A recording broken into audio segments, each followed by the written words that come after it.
오늘 본문 우리에게 주시는 하나님의 말씀 로마서 4장 19절에서 5장 1절까지의 말씀입니다. 로마서 4장 19절에서 5장 1절까지의 말씀.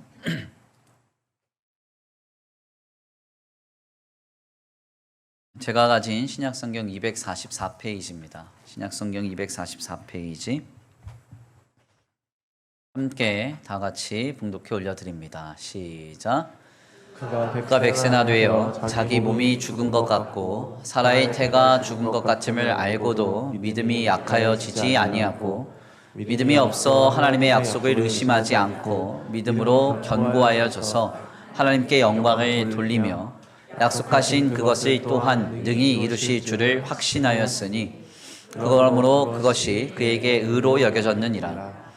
그에게 의로 여겨졌다 기록된 것은 아브라함만 위한 것이 아니요 의로 여기심을 받을 우리도 위함이니 곧 예수 우리 주를 죽은 자 가운데서 살리신 이를 믿는 자니라. 예수는 우리가 범죄한 것 때문에 내줌이 되고 또한 우리를 의롭다 하시기 위하여 살아나셨느니라. 그러므로 우리가 믿음으로 의롭다 하심을 받았으니 우리 주 예수 그리스도로 말미암아 하나님과 화평을 누리자. 아멘. 할렐루야. 아멘. 할렐루야. 아멘. 오늘도 하나님의 예비하신 귀한 은혜가 있는 줄 믿습니다. 귀한 시간 하나님의 은혜로 새롭게 되시고 하나님의 귀한 말씀 가운데 힘을 얻고 변화받는 귀한 시간 되시기 간절히 축원합니다. 다 같이 믿음으로 선포하겠습니다. 다 잘 되고 있습니다. 하나님께서 하십니다. 시작. 다 잘 되고 있습니다. 하나님께서 하십니다. 아멘. 다시 한번 믿음으로 선포합니다. 다 잘 되고 있습니다. 주님이 나와 함께 하십니다. 시작. 다 잘 되고 있습니다. 주님이 나와 함께 하십니다. 아멘. 오늘도 우리 주님이 우리와 함께 하셔서 풍성한 은혜와 사랑으로 하나님의 큰 역사로 우리 가운데 임재해 주시리라 믿습니다. 오늘은 귀한 시간 귀한 말씀을 통하여서 라이드 앤 프로스트 이펙트, 압도적인 주님의 사랑, 라이드 앤 프로스트 이펙트, 압도적인 주님의 사랑이란 제목으로 하나님의 귀한 말씀 함께 나누고자 합니다. 요 근래 제가 로마서를 깊이 좀 연구하고 상고하면서 저에게 늘 깊은 의문으로 찾아오는 질문은 이런 내용입니다. 우리는 말할 수 없이 심각한 죄인인데 완전한 선이신 하나님께서 어떻게 우리와 함께 하실 수 있을까? 이런 생각을 하게 됩니다. 우리는 죄인이고 우리는 매우 분명한 악으로 치달을 때가 많이 있는데 완전한 선이신 하나님이 어떻게 우리와 함께 하실 수 있느냐 하는 거예요. 저는 사실 해외 선교지를 방문할 때마다 항상 늘 중요하게 여기는 한 가지가 있습니다. 얼마나 선교를 열심히 하고 잘하고 이런 건 물론이고요. 그 외적으로 제가 중요하게 여기는 게 뭐냐면 화장실입니다. 화장실. 그래서 일정이 고되고 못 먹고 힘들고 이런 건 다 참아도 화장실 지저분한 건 못 참아요. 그래서 늘 단기 선교를 감당할 때 이 숙소를 늘 들여다보고 많이 비싼 건 아니지만 화장실이 깨끗한 숙소를 늘 고르곤 했습니다. 그래서 저와 함께 해외 단기 선교를 다녀오신 분들은 숙소가 왜 이렇게 좋아 이렇게 얘기를 하셨을 텐데 사실은 화장실 때문에 그래요. 화장실 때문에. 죄송합니다. 제가 지극히 개인적인 것 때문에. 물론 이렇게 많이 비싼 숙소를 잡지는 않아요. 사실 하나님 앞에서 저는 제가 지저분하다고 느끼는 화장실보다 못한 죄인일 겁니다. 때때로 너무나 악하고 추악한 모습을 많이 보이는데요. 그럼에도 불구하고 하나님은 저와 항상 함께 해주세요. 악하고 추악한 저를 모른 척 하실 수도 있고 그냥 내버려 두실 수도 있음에도 불구하고 한 번도 그렇게 하신 적이 없습니다. 늘 항상 함께 해주시고 제 삶을 인도해 주심을 늘 느끼게 됩니다. 어떻게 완전하신 하나님이 우리와 함께 하실 수 있을까? 주님은 완전한 선이신데 이 연약하고 죄인된 나를 그리고 우리를 어떻게 늘 품으시고 나아가시는가 하는 것이 로마서를 읽을 때마다 늘 제게 깊은 질문과 의문으로 자리를 잡습니다. 사실 이 질문은 우리 편에 있어서 늘 고민을 해봐도 아무런 해답을 찾을 수는 없을 겁니다. 왜냐하면 우리가 아무리 의지를 갖고 노력을 해도 완전한 선이신 하나님께 나아가 가까이 할 수 있는 방법은 우리에게는 없기 때문에 그렇죠. 다만 선하신 하나님께서 악하고 추악하며 때때로 본질적인 죄인의 모습을 보이는 우리에게 주님이 찾아오셔서 우리를 만나주시고 우리를 붙들어 주시고 우리에게 은혜를 베풀어 주셔야 우리는 주님과 함께 할 수 있는 겁니다. 그러니까 하나님께서 자신의 의제로 자신의 주권으로 우리에게 찾아와 주셔야 우리는 우리와 함께 하시는 하나님을 만나고 경험할 수 있다는 것이죠. 이는 실상 택한 백성에게 자신을 드러내사 말씀하신 우리를 향한 주님의 약속이었고 예수 그리스도 안에 있는 복음의 핵심 내용이기도 합니다. 마태복음서 1장 말씀을 보니까 구약의 말씀을 인용하면서 복음서가 시작이 되죠. 보라 처녀가 잉태하여 아들을 낳으리니 그의 아들을 이름을 임마누엘이라 하리라. 임마누라는 히브리 말은 함께하다라는 뜻입니다. 엘이라는 말은 하나님이 이런 뜻이죠. 하나님이 우리와 함께 계시다라는 임재의 선포로 시작한 이 하나님의 거룩한 복음이 마태복음서 마지막 장 28장의 마지막 절 말씀을 보니까 예수님께서 승천하시면서 보라 내가 세상 끝날까지 너희와 항상 함께하리라 하는 선포로 맞춰집니다. 함께 하시겠다는 선언으로부터 시작된 복음이 함께 하리라 선포되며 맞춰지는 것이죠. 즉 우리가 믿는 하나님은 어떤 분이신가? 예수 그리스도 안에서 복음서는 우리에게 이렇게 말합니다. 너희와 항상 함께하길 원하는 하나님이 바로 너희가 믿는 주님이라고 증거하고 있는 거예요. 그러니까 주님은 항상 시시각각 우리에게 다가오셔서 자신의 택한 백성들과 함께하길 원하십니다. 그래서 예수님을 보내주셨고 그 예수님을 통하여서 우리는 주님과 함께 오늘을 살아갈 수 있게 된 것이죠. 여기서 발생하는 본질적인 문제는 우리 하나님은 완전한 선이신데 우리는 너무나 악하고 죄인된 상태로 나아갈 때가 많이 있다는 것입니다. 완전한 선과 그리고 악과 죄는 본질상 그리고 본성상 함께할 수 없는 것이죠. 가만 한번 생각해 보세요. 완전한 선이지만 동시에 죄인이다 이런 말을 우리가 할 수 있을까요? 그럴 수 없죠.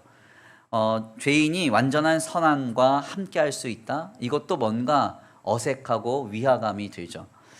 그런데 성경은 매우 분명하게 우리에게 약속하기를 완전한 선이신 하나님은 소망 없는 본질상 죄인인 우리와 영원히 함께 하시겠다고 약속하고 계십니다. 도대체 하나님께서 어떻게 이렇게 우리와 함께 하실 수 있는 것일까요? 도대체가 이해가 되지 않는 이 질문 앞에서 저는 요 근래 이슈가 되었던 한 영화, 애니메이션 영화인 엘리멘탈이라고 하는 영화의 일부분을 통해서 큰 깨달음을 얻었습니다. 제가 아침마다 운동을 하는데요. 운동을 할 때 TV를 봅니다. TV를 보면 영화를 소개시켜주는 프로그램이 늘 나와요. 그래서 그걸 재밌게 늘 보곤 하는데 거기에서 이 장면을 해석해 주는 겁니다. 그래서 그 장면을 통해서 제가 완전한 선이신 하나님이 우리와 어떻게 함께 하실 수 있는가 하는 그 신앙의 귀한 인사이트를 얻었어요. 엘리멘탈이라고 하는 이 애니메이션 영화는요. 불의 마을에 사는 엠버와 물의 마을에 사는 웨이드라고 하는 존재의 이야기입니다. 특별히 이 영화에서의 압권인 장면은 불의 속성을 가진 엠버와 물의 속성을 가진 웨이드가 서로 손을 맞잡는 장면인데요. 우리가 잘 알고 있듯이 서로 상극의 성질을 가진 불과 물은 함께 할 수 없기 때문에 이 불인 엠버와 그리고 물이었던 이 웨이드는 서로 접촉하기를 매우 꺼려하고 조심합니다. 왜냐하면 서로 이렇게 대게 되면 뜨거운 불로 인해서 물이 증발해 소멸할 수 있기 때문에 그렇죠. 그런데 어느 순간 느닷없이 용기를 내고 서로의 손을 맞잡게 되는데요. 모두가 다 뜨거운 불로 인해서 물이 증발해 버릴 것이라고 예상했던 그 순간 놀랍게도 화학적인 현상인 라이덴 프로스트 이펙트가 이렇게 생겨나게 됩니다. 라이덴 프로스트 이펙트란 화학적인 현상인데요. 액체와 어떤 물체가 만날 때 만약 그 물체의 온도가 액체의 끓는 전보다 높다라고 한다면 그 높은 온도로 인해서 순간적으로 그 액체와 이 물체 사이에 수증기 막이 형성되는 것을 의미합니다. 그래서 우리가 요리를 할 때 이 후라이팬을 오랫도록 달구다가요 거기에 물방울 몇 개를 이렇게 떨어뜨리면 물방울이 이렇게 뜨는 현상이 나타나요. 그게 왜 그러냐면 이 후라이팬이 물에 끓는 전보다 훨씬 더 높은 온도로 달궈져서, 그래서 이 물이 떨어져도 잠깐 그 물이 그 후라이팬 위에 뜨는 겁니다. 수증기 막 때문에. 바로 이게 라이덴 프로스트 이펙트라는 현상이에요. 영화에서는 이 현상으로 인해서 불이었던 엠버와 물이었던 웨이드가 손을 맞잡고 함께 서로 이렇게 사랑하는 그런 장면을 보여줍니다. 이 장면이 얼마나 아름답고 감동적인지 몰라요. 특별히 저는 이 라이덴 프로스트 이펙트가 굉장히 신앙적으로 인상적이었습니다. 물과 불은 절대로 함께 할 수가 없죠. 그러나 이 물과 불이 만날 때 그 둘 사이에 압도적으로 어떤 높은 온도가 발현된다면 라이덴 프로스트 이펙트, 그 둘 사이에 수증기막이 형성되게 되고 아무리 다른 두 성질의 존재라도 함께 할 수 있게 된다는 것이죠. 저는 여기에서 완전하신 하나님과 죄와 악으로 얼룩진 우리가 함께 할 수 있는 이유를 발견했습니다. 주님과 우리는 본질적으로 불과 물처럼 서로 너무나 다른 존재죠. 하나님은 완전한 선이십니다. 그러나 우리는 불완전하며 악하고 비참한 소망 없는 본성상 죄인이죠. 그러나 주님은 거부할 수 없는 그리스도의 압도적인 그 뜨거운 사랑으로 우리를 붙드십니다. 아멘. 그래서 하나님은 그 압도적인 뜨거운 사랑으로 우리를 붙드시기 때문에 그 사랑 안에서 우리는 소멸하지 않고 하나님과 함께 우리의 삶을 영위할 수 있게 되는 것이죠. 라이덴 프로스트 이펙트, 죽을 수밖에 없는 죄인인 나를 주님이 그리스도의 사랑으로 붙드사 주님 안에서 주님과 함께 오늘을 살아가게 하신다는 것입니다. 한 주간도 하나님께서 죄인인 나를 압도적인 뜨거운 사랑으로 지켜주셔서 오늘이 허락된 줄 믿습니다. 오늘 이 주일 아침도 내가 홀로 나온 것이 아니라 주님이 압도적인 그 뜨거운 사랑으로 나를 붙들어 주셔서 이 예배의 자리에 우리가 이르게 된 줄 믿습니다. 더 나아가 우리에게 앞으로 다가올 한 주간의 삶도 이 부족한 죄인을 주님께서 그 압도적인 뜨거운 사랑으로 붙드사 나를 품고 온 그 한 주간의 삶을 거룩하게 살아가게 하시리라 믿습니다. 라이덴 프로스트 이펙트, 이 사랑의 주인공 되시기를 간절히 축원합니다. 우리가 여기까지 말씀을 나누면서 그런데 우리에게 도전되는 바가 한 가지 있어요. 그것이 무엇인가 하냐면 우리는 하나님의 그 압도적인 사랑을 힘입어 하루하루 신자로서의 삶을 영위하고 있습니다. 죄인된 본성이 우리 안에 있어서 이리 튀고 저리 튀고 걷잡을 수 없이 우리 마음대로 행하는 우리의 본성이지만 하나님의 그 뜨거운 사랑이 우리를 붙잡기에 우리는 성도로서 삶을 살아갈 수 있는 것이죠. 그런데 여기서 중요한 질문은 오늘 우리에게 그 사랑이 느껴지고 있는가 하는 거예요. 그냥저냥 주일이 돼서 예배에 나옵니다. 정신없이 살아가다 보니까 한 해가 다 지나가 버렸어요. 2023년 엊그저께 시작한 것 같은데 이제 곧 추석이 다가오고 좀 지나면 연말이에요. 분주하게 살다 보니까 그냥저냥 살아가는 거죠. 한 해 한 해가 그냥 지나갑니다. 이렇게 살 것이 아니라 오늘 작금의 내 삶은 하나님께서 소망 없는 죄인을 뜨겁게 사랑하셔서 그 사랑으로 나를 붙들어 주셔서 오늘이 있고 그리고 우리의 앞날이 있음을 우리가 느끼고 경험하고 있는가? 우리 스스로에게 한번 질문해 봐야 한다는 것입니다. 오늘 이 주일 아침에 감히 주님과 함께 할 수 없는 나를 압도적인 사랑으로 붙잡고 계시는 그 하나님을 만나기를 간절히 축원합니다. 그 주님을 경험하는 복된 주일 되시기를 간절히 축원합니다. 오늘 본문의 말씀은 바로 이러한 방향에서 우리에게 매우 큰 깨달음을 줍니다. 우리가 실상 지난 몇 주간에 걸쳐서 로마서 말씀을 깊이 들여다보고 있는데요. 이 로마서 말씀을 들여다보니까 아브라함 이야기가 계속 나옵니다. 그러다 보니까 로마서 4장의 내용이 아브라함을 증거하고 있는 것처럼 우리가 생각하게 되는데요. 사실 이것은 말씀을 끝까지 상고하지 않은 오해입니다. 결론적으로 좀 살펴보자면 사도 바울은 지금 아브라함을 증거하기 위해서 로마서 4장의 그 긴 말씀을 우리에게 증거하고 있는 것이 아닙니다. 결국 바울이 말하고자 했던 것은 연약하고 부족했지만 아브라함을 믿음 안에서 의롭게 하신 하나님의 은혜와 역사와 그 사랑이 오늘 우리에게 예수 그리스도 안에서 이르게 되었음을 증거하고 있는 것입니다. 로마서 4장 22절에서 25절인데요. 우리 함께 다 같이 봉독합니다. 22절에서 25절 시작. 그러므로 그것이 그에게 의로 여겨졌느니라. 그에게 의로 여겨졌다 기록된 것은 아브라함만 위한 것이 아니요 의로 여기심을 받을 우리도 위함이니 곧 예수 우리 주를 죽은 자 가운데서 살리신 이를 믿는 자니라. 예수는 우리가 범죄한 것 때문에 내줌이 되고 또한 우리를 의롭다 하시기 위하여 살아나셨느니라. 아멘. 바울이 로마서 4장의 결론에 이르러서 무엇을 말하고 있는가? 아브라함만 위한 것이 아니요 의로 여기심을 받은 우리도 위함이니. 아멘. 결국 로마서를 통해서 사도 바울은 아브라함의 그 연약하고 부족한 모든 삶을 믿음 안에서 의롭게 하신 우리 하나님께서 예수 그리스도 안에 우리도 의롭게 하셨음을 말하고 있습니다. 결국 이 의롭게 된 결과가 우리에게 증거가 되죠. 로마서 5장 1절 말씀이에요. 함께 다시 한번 봉독합니다. 시작. 그러므로 우리가 믿음으로 의롭다 하심을 받았으니 우리 주 예수 그리스도로 말미암아 하나님과 화평을 누리자. 아멘. 그러므로 우리가 믿음으로 의롭다 하심을 받았으니, 받을 것이다, 받을 예정이다, 받을 수도 있다가 아니에요. 받았으니 예수 그리스도 안에서 이미 하나님께서 우리를 향한 역사를 이루어 놓으셨다는 겁니다.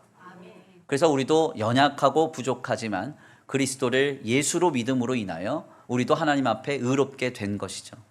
이로 인한 결과가 어떤 결과인가? 바울은 이렇게 말합니다. 예수 그리스도로 말미암아 하나님과 화평을 누리자. 아멘. 예수님 때문에 하나님과 우리 사이의 화평이 완성이 됐다는 거예요. 그래서 그 완성된 화평을 우리가 누리면 된다는 겁니다. 별로 감동이 없으신데 이게 엄청난 축복이거든요. 네. 사실 우리가 뭐 화평을 누리자 그러면 하나님과 뭐 관계가 좋아졌나 보다, 편안해졌나 보다, 그냥 기분상, 감정상 그렇게 느끼고 그냥 넘어가는데, 사실 종교학적으로 보면 이 하나님과 화평케 되었다는 이 사실은 신과의 합의를 의미합니다. 그러니까 어떤 의미인가 하냐면, 우리가 하나님과 화평케 되면 주님과 아주 친밀한 상태로서 마치 하나님과 하나 되어서 살아가는 삶이 시작된다는 거예요. 우리가 홀로 살아가는 것 같아도 홀로 살아가는 것이 아닙니다. 그리스도 예수 때문에 하나님과 하나 되어서 주님과 더불어 살아가게 되는 것이죠. 바로 이 삶이 오늘 우리에게 허락되었다는 겁니다. 로마서 기자는 바로 이것을 하나님과 우리 사이의 관계로 설명합니다. 우리는 예수님 때문에 하나님과 화평, 즉 하나님과 하나 된 것처럼 친밀하게 되었고, 이제 우리는 모든 삶의 순간순간을 주님과 하나 되어 살아갈 수 있게 되었다는 것이죠. 이 놀라운 복이 이미 우리에게 허락되고 이르게 된 거예요. 확증된 것입니다. 문제는 로마서 서두의 증언대로 우리는 소망 없는 비참한 죄인이고 본성상 죄인이라서 우리가 하나님의 뜻을 따라 살아가지 못하고 자기 멋대로 행할 때가 있다는 겁니다.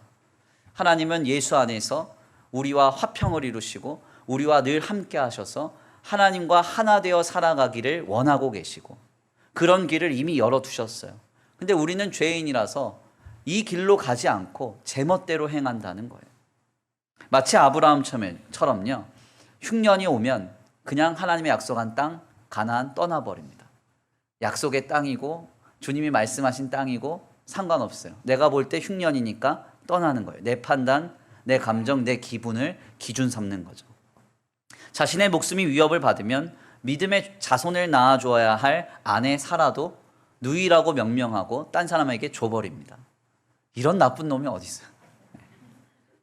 더 나아가 주님의 방법도 알지 못하고 조카 롯을 자신의 계보를 이을 대상으로 삼고 애착을 갖거나 혹은 하인 엘리에셀을 자신의 양자로 삼으려고 하거나 주님을 신뢰하지 못해서 여종 하갈을 통해서 인간의 방법으로 아이를 낳으려고 하는 그런 모습을 종종 보입니다. 이렇게 아브라함처럼 상황과 환경과 조건 때문에 우리는 늘 제멋대로 행하고 말하고 내 판단과 내 기준, 내 감정을 절대시하면서 그렇게 살아갈 때가 많다는 것이죠. 이런 우리에게 하나님은 함께 하자고 말하고 계십니다. 너의 삶을 나와 함께 하나로 이뤄가자고 주님 말씀하고 계세요.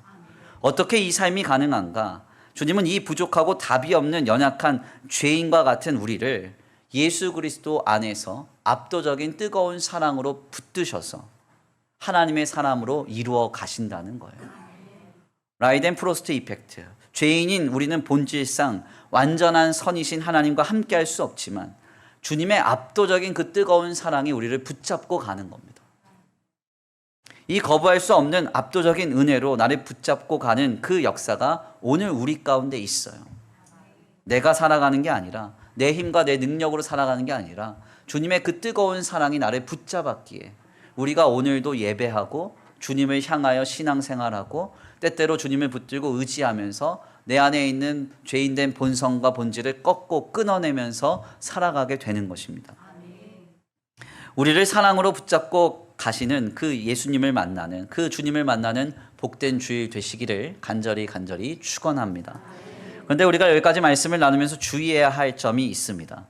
주님이 압도적인 사랑의 손으로 나를 붙들고 내 인생을 살아가게 하신다고 한다면 우리는 희한하게 로맨틱한 상황, 편안한 어떤 상황을 기대하며 그것을 떠올립니다. 하나님께서 뜨거운 사랑으로 나를 붙잡으신데 이렇게 말하니까 얼마나 내가 주님의 사랑을 누릴 수 있을까, 앞으로 내 삶이 얼마나 편해지고 쉬워질까, 이런 어떤 기대를 하게 되는 거죠. 그러나 앞서 말씀을 드렸지만 라이덴 프로스트 이펙트가 생기려면 액체에 끓는 점보다 훨씬 더 높은 온도가 필요합니다. 그러니까 즉 주님이 우리를 붙드시는 이 사랑의 온도는 내 죄된 본질을 뛰어넘는 온도라는 거예요. 내 죄된 본성과 본질을 녹여내는 온도라는 거죠. 내가 하나님을 떠난 그 악한 모습과 죄된 속성을 끊어내고 소멸하는 온도라는 거예요. 그러니까 주님의 이 사랑은 편안하고 즐겁고 행복한 사랑이 아니라 때때로는 어렵고 고단하며 힘들 수 있습니다. 사실 진정한 사랑이란 이런 모습의 형태를 많이 갖습니다. 사랑은 무엇입니까? 무조건 그냥 쾌락적이고 행복하고 즐거운 요소만 풍성하게 가득한 게 사랑이에요? 그렇지 않죠. 진정한 사랑이란 한 개인과 한 인격이 하나님 앞에 바르고 건전하며 거룩하게 설 수 있도록 그를 돕고 신뢰하며 그에게 다가가 행하는 그것이 사랑이 아니겠어요? 그래서 참 부모가 자녀를 참으로 사랑한다고 하면은 그가 고집스럽게 쥐며 놓지 않으려고 하며 장난치고 있는 그 칼을 그는 내버려 두지 않죠. 쥐어 패서라도 그 아이의 손에서 칼을 빼앗아 버립니다. 왜 그래요? 그 위험한 것을 가지고 다루지 못하게 하는 게 사랑이기 때문에. 사랑이라는 것은 죄와 악을 덮어주고 모른 척하는 게 아니라 죄와 악을 녹여내고 뽑아내고 끊어내는 게 사랑이기 때문에. 아멘. 그래서 사랑하니까 하고 싶은 대로 내버려 둔다. 이건 굉장히 잘못된 이야기입니다. 특별히 우리 젊은 그 세대들이 부부가 되어서 아이를 가지면 아이를 어떻게 양육할지 모르니까 사랑을 주겠다고 무한정 주죠. 그래서 너 하고 싶은 대로 해. 너 하고 싶은 거 해. 이런 얘기하는데 굉장히 잘못된 이야기죠. 아이들은 내가 하고 싶은 게 뭔지 몰라요. 그리고 그 하고 싶은 일을 할 때 어떤 결과가 이를지 몰라요. 참 사랑은 뭐예요? 한 개인이, 한 인격이 바르고 건전하게 하나님 앞에서 삶을 살아갈 수 있도록 지도하고 양육하는 게 사랑이에요. 제가 얼마 전에 한 뉴스를 보니까요, 한문철 TV에 나온 사연을 봤습니다. 지하 주차장에 한 이게 코너를 도는 그 코너링하는 그 자리에 6살짜리 아이가요 들어 누워 있었어요. 한 20분 넘게 들어 누워 있었어요. 그러다가 차들이 지나가다가 어떤 차가 그 아이 늑골을 밟고 확 지나갔습니다. 놀랍게도 한문철 변호사가 이 사건을 이제 분석하면서 뭐라 그러냐면 그 아이를 보지 못하고 지나간 차의 책임이 크지 않다. 아이가 수십 분째 주차장 코너에서 누워 있도록 방치한 엄마의 책임이 더 크다. 그렇죠? 주차장 코너링하는 도로는 누워서 잠자는 데가 아니잖아요. 그렇죠? 내 아이가 차도에 그렇게 누워 있는데 아이고 잘했다 내 새끼, 누워 있는 것도 예쁘네 이러고 있으면 그건 사랑이 아니죠. 진정한 사랑은 두들겨 패서라도 도로에 두어 눕는 습관을 고쳐놓는 게 사랑이에요. 6살짜리가 들어눕는데 나중에 술 먹고 어디서 들어눕겠어요? 빨리 고쳐야지. 죄송합니다. 너무 정이 없었나요? 네. 하나님의 사랑은요 이런 거예요. 죄된 본질을 녹여내는 거예요. 죄와 악을 끊어내는 거예요. 그래서 그 사랑으로 나를 붙잡고 가시는 거죠. 그래서 우리는 우리를 붙잡고 가시는 하나님의 사랑을 생각할 때 막연하게 편안하고 로맨틱한 어떤 감정과 상황을 떠올려서는 안 됩니다. 고통스럽지만 우리의 죄된 본질을 녹이시고 부단히 우리를 깨트리시고 새롭게 하시는 그 사랑의 온도를 우리가 알아야 한다는 것이죠. 특별히 우리는 하나님 안에서 아브라함의 인생을 통해 하나님이 어떻게 그를 뜨거운 사랑의 온도로 붙잡고 가셨는지를 보게 됩니다. 주님은 아브라함을 로man틱한 감정을 충만케 하셔서 그를 이루어 가시지 않았어요. 그를 편안하게 하셔서 하나님의 사람으로 이루어 가시지 않았습니다. 그의 인생에는 세 가지의 주님의 뜨거운 사랑의 온도가 있었어요. 먼저는 무엇인가? 고난입니다. 고난. 아브라함의 인생은요, 고난투성이에요. 두 번째는 시험이 많았어요. 아브라함의 인생에 시험이 너무 많았어요. 마지막으로는 아브라함의 인생에는 하나님의 거절이 있었습니다. 우리는 여기에서 하나님께서 압도적인 사랑으로 불과 물처럼 죄된 나를, 하나님과는 너무나도 다른 그 죄된 나를 어떻게 사랑으로 이뤄 가시는지를 보게 됩니다. 먼저는 고난이에요. 아브라함의 인생은요, 창세기서 12장에서 25장까지 증거가 됩니다. 창세기서에서 증거되는 믿음의 선조 중에 이 그 분량을 좀 들여다보면 아브라함과 이삭과 야곱과 요셉이 있잖아요. 여기서 아브라함과 요셉이 분량이 가장 많습니다. 왜 이렇게 분량이 많을까요? 네, 고난이 많아서 그래요. 고난이 많으면 할 말이 많아요.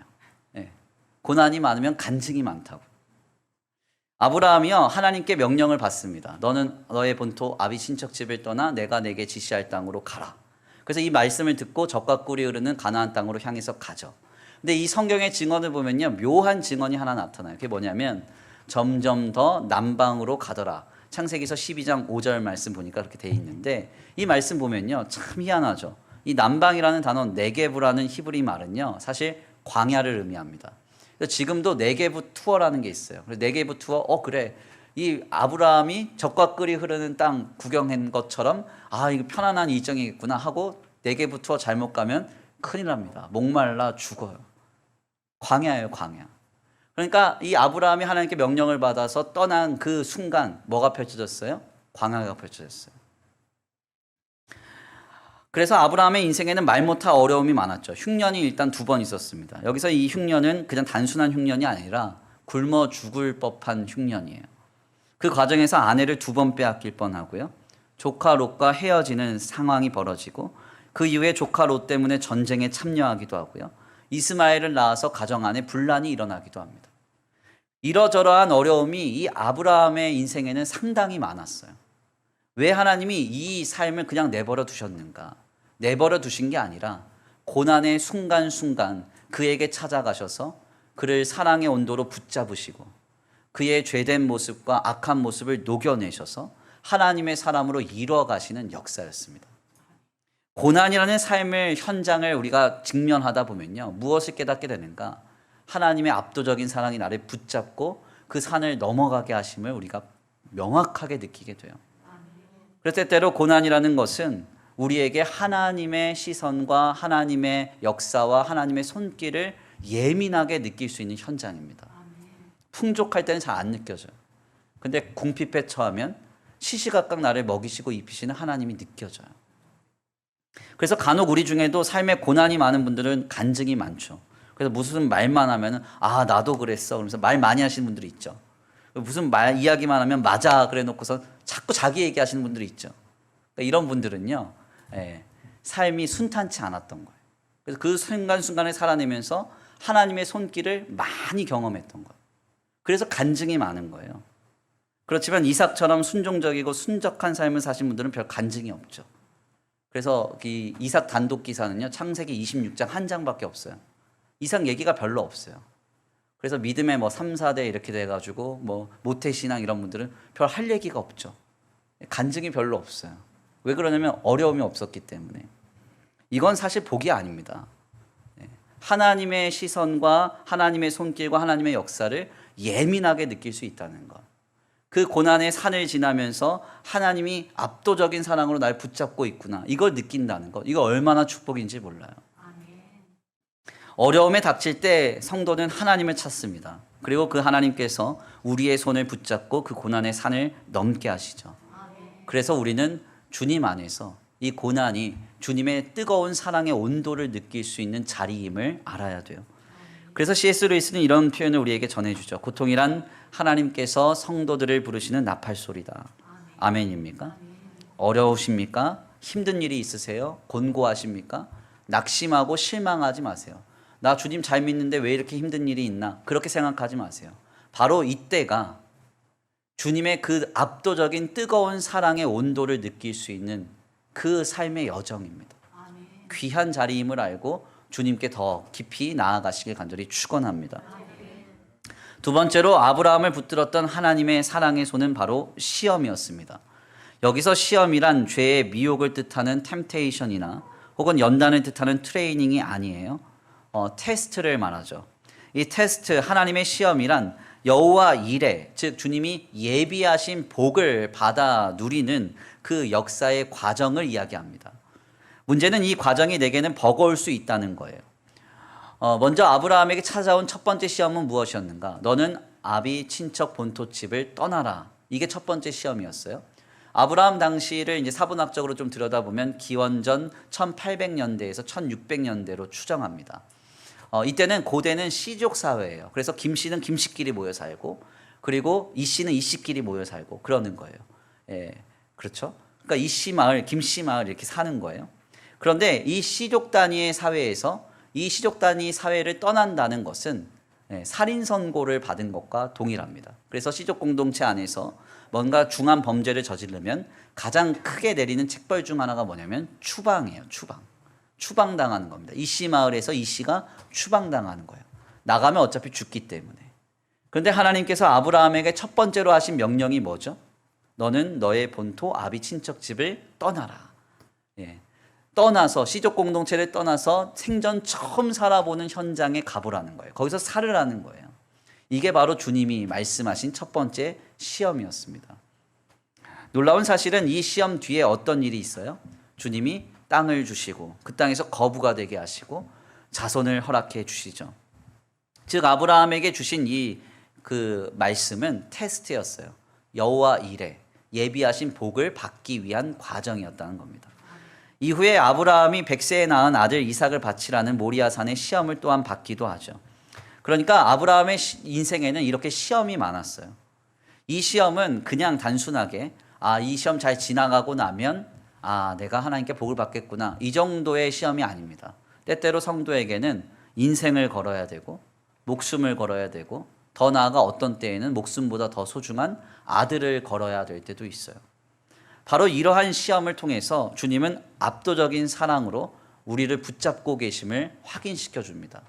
사람이 나를 먹여 살리고 물질이 나를 살게 하는 게 아니라, 세상이 나를 인도하는 게 아니라 하나님의 손이 나를 붙잡고 있음을 이 시험을 통해서 우리가 보게 되고 느끼게 되는 거예요.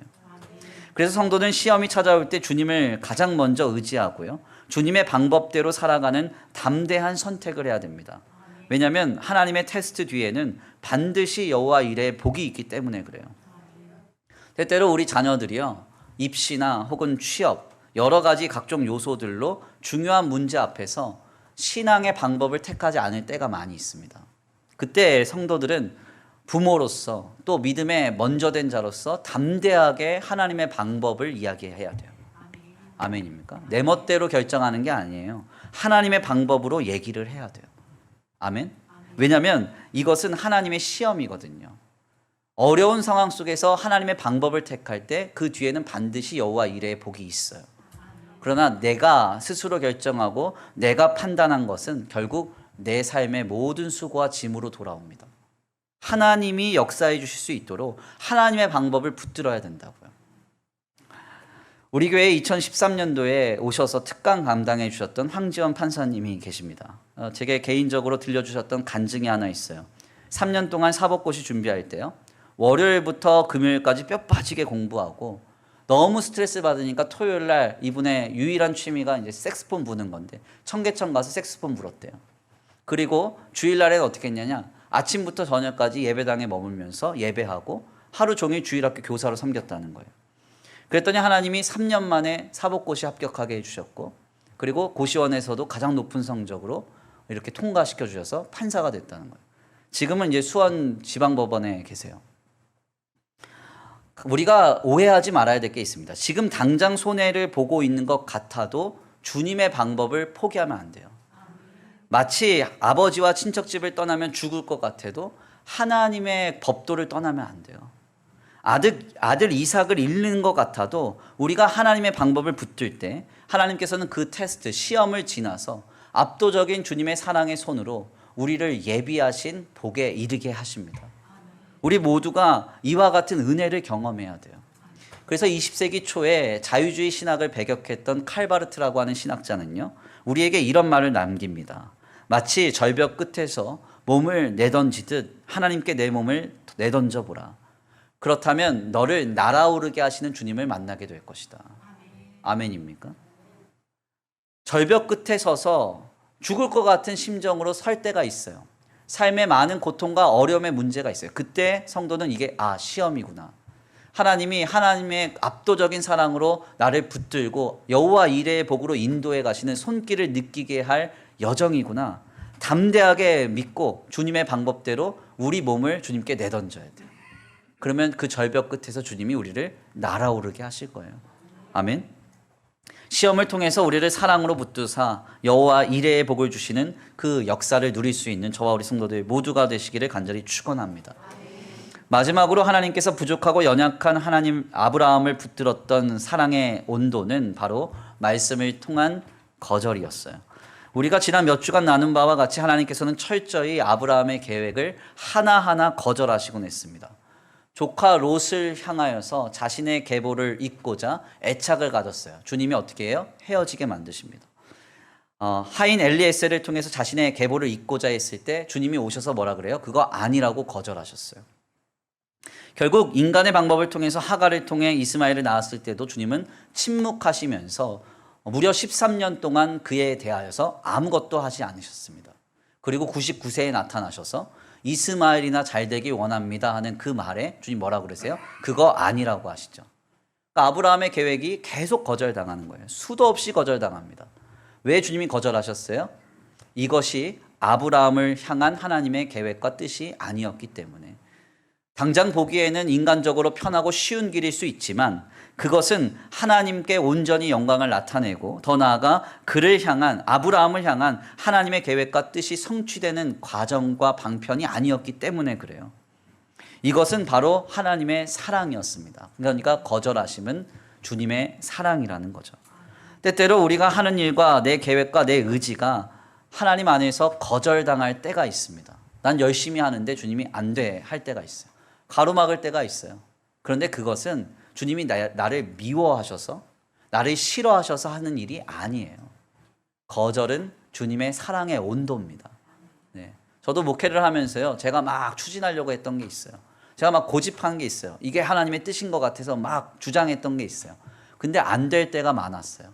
가로막힐 때가 많았어요. 그때는 좀 섭섭했어요. 주님, 이게 내 교회입니까? 하나님 교회지? 왜 안 도와주세요? 그랬어요. 그런데 지나고 났더니 안 도와주시는 게 맞아요. 도와주셨으면 큰일 날 뻔했어요. 이럴 때가 너무너무 많아요. 그러니까 거절이라는 것은, 하나님의 거절은 사랑의 온도예요. 주님이 사랑하시니까 하는 거예요. 한번 생각해 보십시오. 사랑한다고 다 해주면 어떻게 될까요? 교육학자들이 공통적으로 말하는 한 가지, 아이를 망쳐놓는 제일 원인 뭐예요? 과공급이에요. 과공급. 해달라는 대로 다 해주면요, 집안에 금쪽이 생깁니다. 금쪽이 생기면 오은영 박사님 찾아가야 돼요. 해결이 안 돼요. 해결이. 때때로는 적절하게 거절도 하고 단호하게 끊어내야 그게 진짜 사랑인 거예요.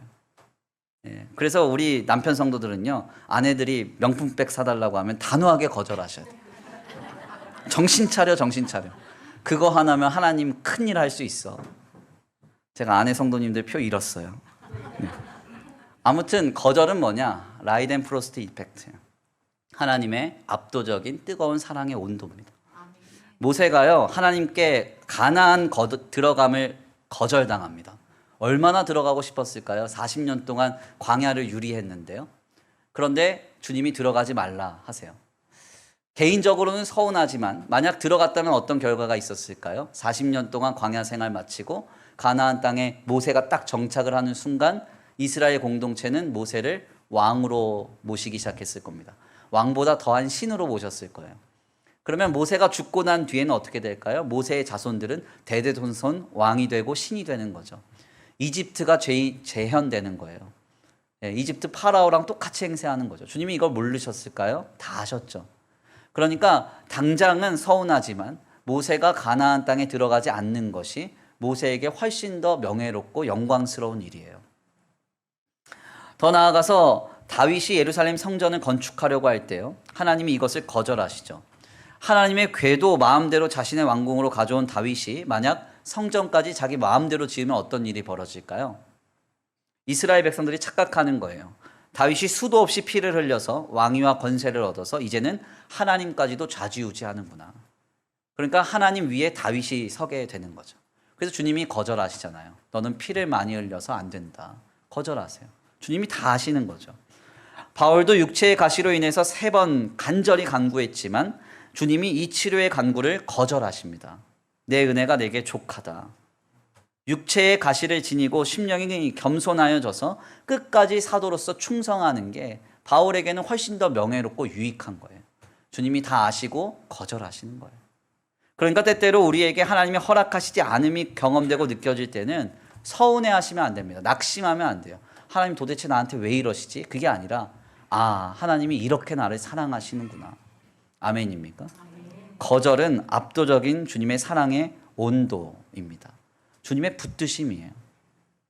정리를 하자면 주님은 죄된 우리를 압도적인 사랑으로 붙들고 가시는데요. 어떻게 붙들고 가시느냐? 이리저리로 주님께 멀어지려고 하는 본질적, 본성적 죄인인 우리에게 때때로는 고난을 주시고 시험도 주시고 거절을 하시면서 우리를 연단하사 우리를 녹여 하나님의 사람으로 이뤄 가십니다. 지금 이 사랑의 온도를 경험하고 발견하시기를 바랍니다. 내 삶의 현상과 상황이 내 뜻과 맞지 않다고 해서 낙심하지 마십시오. 실망하지 마십시오. 라이덴 프로스트 이펙트, 우리를 압도적인 사랑으로 붙잡고 가시는 주님을 경험하고 그 사랑의 온도를 경험하고 주님 안에서 믿음으로 이루어져 갈 수 있는 저와 우리 성도들 모두가 되시기를 간절히 축원합니다. 귀한 말씀의 결론을 맺겠습니다. 우리는 오늘 본문 말씀을 통해서 예수님 때문에 하나님과 우리 사이에 화평이 이루어졌음을 확인합니다. 오늘 본문 말씀 5장 1절입니다. 우리 함께 봉독합니다. 시작. 그러므로 우리가 믿음으로 의롭다 하심을 받았으니 우리 주 예수 그리스도로 말미암아 하나님과 화평을 누리자. 아멘. 예수님 때문에 우리가 하나님과 화평케 되었다는 거죠. 즉 우리는 이제 홀로 살아가는 것이 아니라 주님과 함께 하나 되어 살아가는 삶입니다. 지금 우리는 주님 안에서 완전하신 선이신 주님과 하나 되어 살아갑니다. 이 놀라운 역사에는 놀라운 신비가 하나 내재되어 있죠. 바로 그리스도께서 압도적인 사랑으로 우리를 붙들고 계신다는 겁니다. 주님이 사랑으로 나를 붙드신다는 것은 단순히 로맨틱한 감정이나 기분 좋은 상황이 연출되는 것을 의미하지 않습니다. 라이덴 프로스트 이펙트, 나의 죄된 본질을 녹여내고 내 죄된 상태를 끊어내는 압도적인 사랑의 온도로 나를 이끌고 가시는 주님의 은혜와 역사예요. 그래서 때때로 주님은 사랑하시기 때문에 고난을 주십니다. 그 고난을 통해 우리는 압도적인 사랑으로 우리를 붙잡고 고난의 산을 넘어가게 하시는 주님을 발견하게 될 거예요. 또한 하나님은 우리에게 테스트, 시험을 주시기도 합니다. 그러나 이 시험은 우리를 넘어뜨리게 하는 것이 아니라 우리에게 예비하신 복, 여호와 이레의 복을 주시기 위한 주님의 사랑의 이끄심입니다. 더 나아가 주님은 우리의 계획과 뜻이 하나님 안에서 이루어지지 않고 거절되는 그 장면을 경험하게 하시기도 합니다. 이는 거절함이 우리에게 더욱 유익하고 더 아름답기 때문입니다. 지금 내가 느끼는 상황과 현장에 몰입되지 마시고 나를 그리스도의 압도적인 사랑으로 붙잡고 계시는 하나님께 집중하시기를 간절히 축원합니다. 세상은 변해도요, 주님은 변하지 않아요. 사람은 변해도 주님은 포기하지 않습니다. 돈은 배신해도 우리 하나님은 나를 놓지 않습니다. 아멘입니까? 우리 다 같이 한번 고백해 볼까요? 세상은 변해도 시작. 세상은 변해도 주님은 변하지 않습니다. 사람은 포기해도 주님은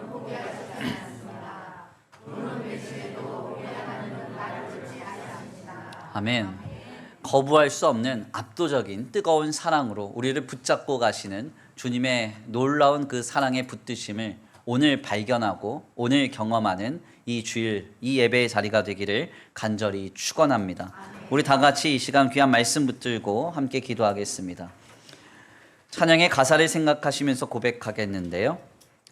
주님여 이 손을 꼭 잡고 가소서. 찬양합니다. 찬양의 가사를 생각하시면서 하나님 나를 붙잡고 가 주시옵소서.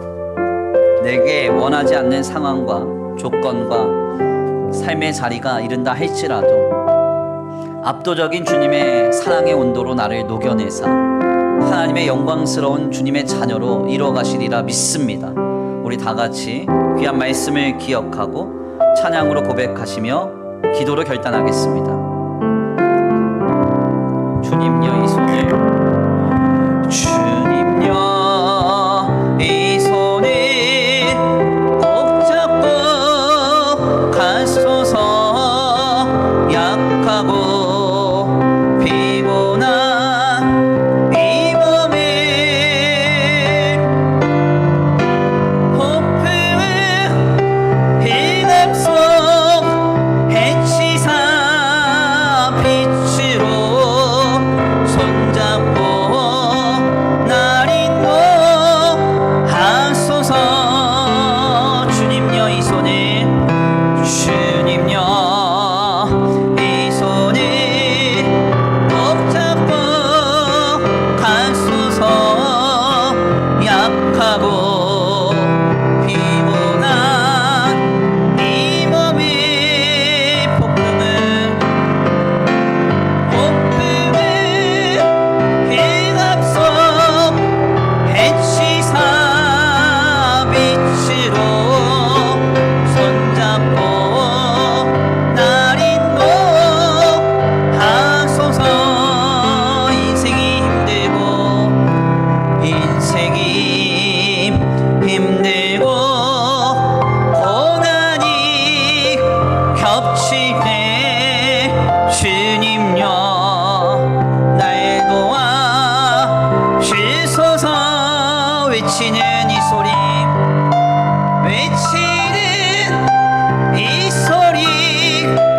귀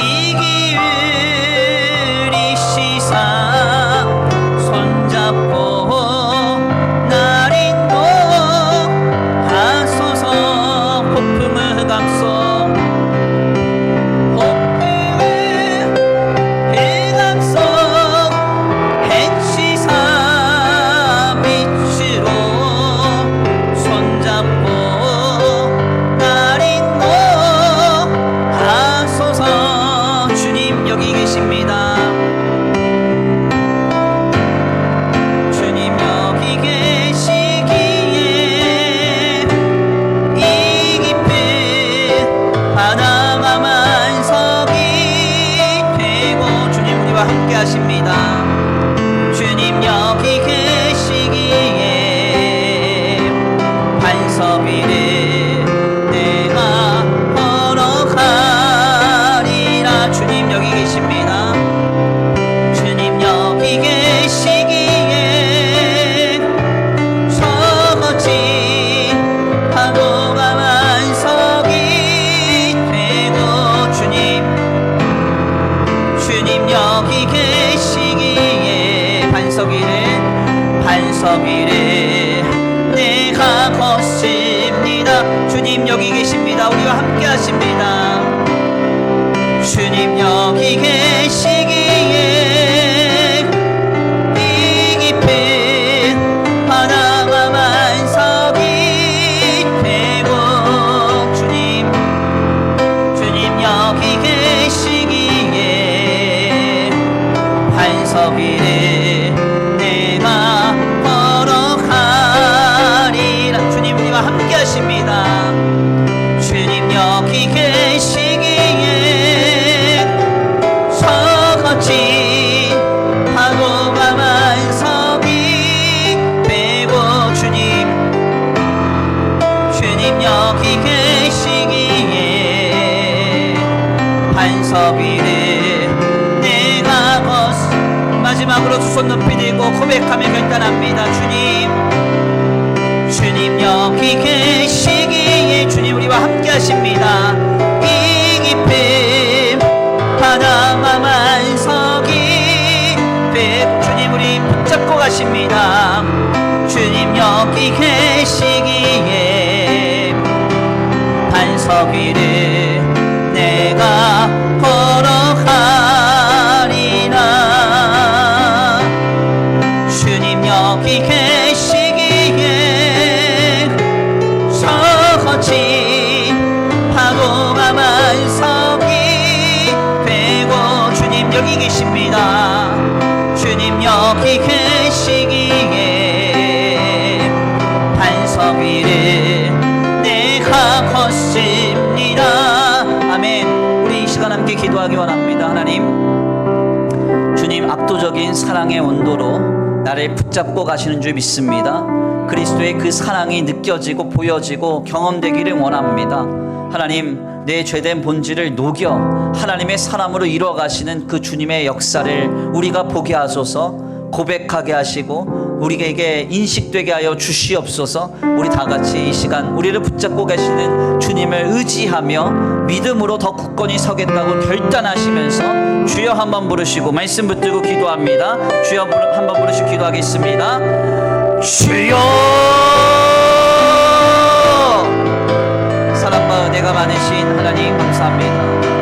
오늘 귀한 시간 귀한 자리로 하나님 앞에 나와 하나님의 귀한 말씀을 상고하며 믿음으로 나아갑니다.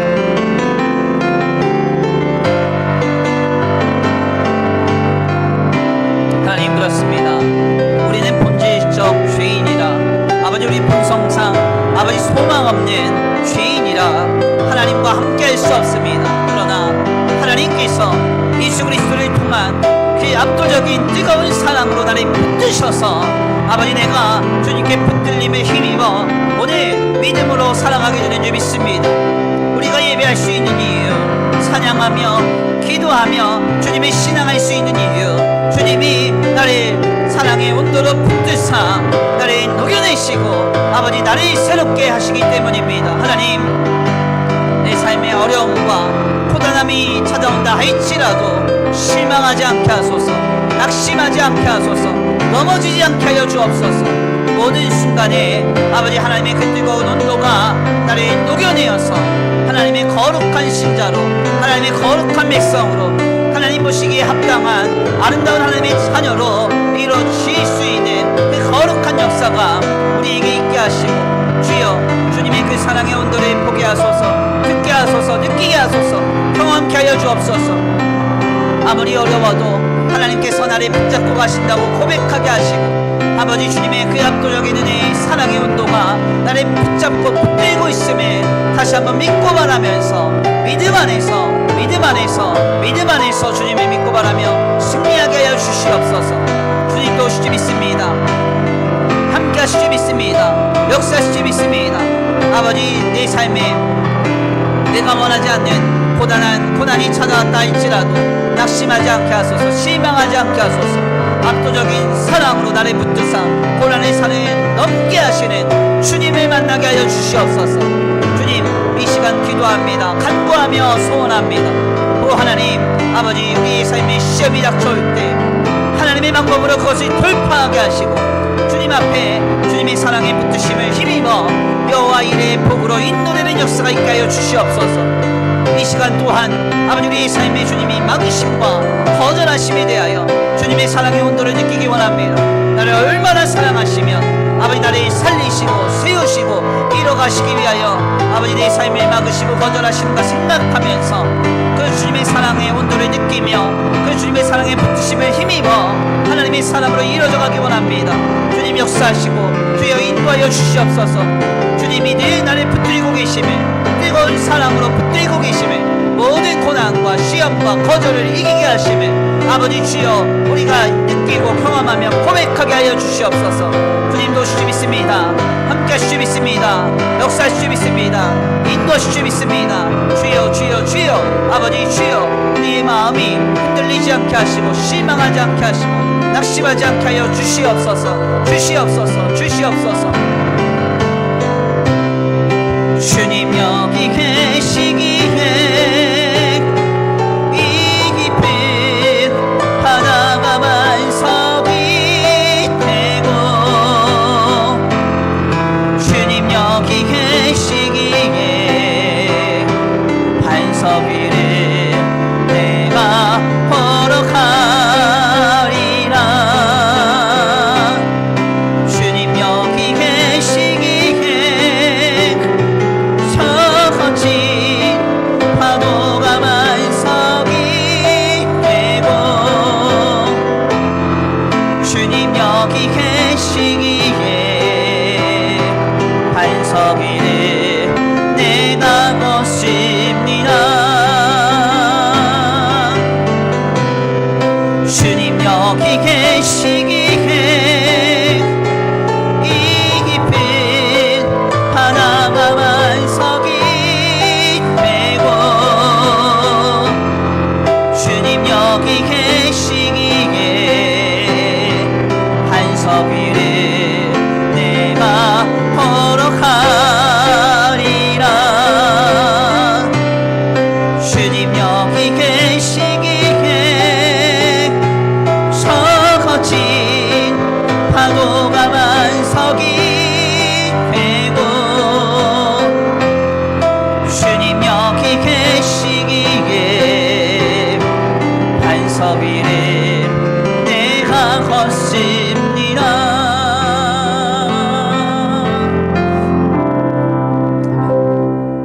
사랑과 은혜가 많으신 하나님 감사합니다.